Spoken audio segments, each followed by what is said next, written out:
Merci beaucoup Jean-Marie, et le festival de Ramatuelle se poursuit jusqu'au 11 août.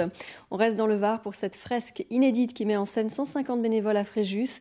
La légende des parchemins d'Hermès et son nom retrace 2000 ans d'histoire de la cité fréjusienne. Un spectacle qui ne sera joué que 3 fois. Christophe Bardi, Michel Rouleau. C'est dans le décor très imposant du théâtre romain de Fréjus que va être donnée une nouvelle fois ce soir et demain soir la représentation de la légende des parchemins d'Hermès. Un spectacle son et lumière grandiose qui nécessite beaucoup de préparation. On va tout de suite en coulisses. Et en coulisses, une demi-heure avant le début du spectacle, on s'active de toutes parts. 150 comédiens bénévoles appartenant à différentes troupes venues de toute la France s'apprêtent à retracer l'histoire de Fréjus sur 2000 ans.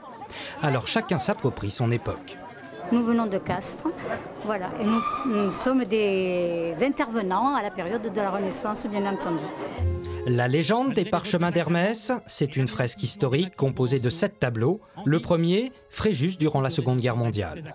Tout commence le 15 août 1944 à Fréjus. Les habitants ont quitté la ville pour se réfugier dans les villages voisins, du Muy, de Roquebrune ou des Adrets.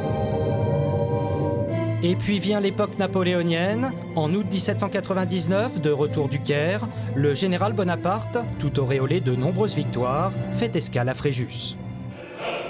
La Révolution, la Renaissance, les guerres de religion, jusqu'à la terrible épidémie de peste de 1482, le compte à rebours dure 2 heures tout en son et lumière. Et pour cette 3e édition du spectacle, des modifications ont été apportées.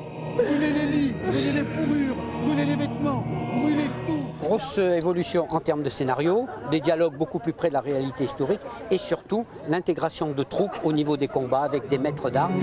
Les costumes aussi sont particulièrement soignés. Ce sont des commandes spéciales en fait, c'est des reproductions exactes par des tailleurs qui connaissent les pièces d'origine puisqu'ils les restaurent et donc c'est fait sur mesure. Le spectacle prend fin à l'époque romaine qui, comme chacun sait, a profondément marqué l'histoire de Fréjus. De son côté, le public est conquis par ce voyage dans le temps. Magnifique, très beau costume, une très belle mise en scène, c'était très très bien. Vous êtes de Fréjus? Non du tout, de nord-est de la France, Franche-Comté. Vous avez appris des choses sur Fréjus? Oui. Alors cette première, ça s'est bien passé? Formidablement bien, tout le monde était ravi, les spectateurs nous ont applaudi, des petits mots gentils, encouragement pour les prochains spectacles.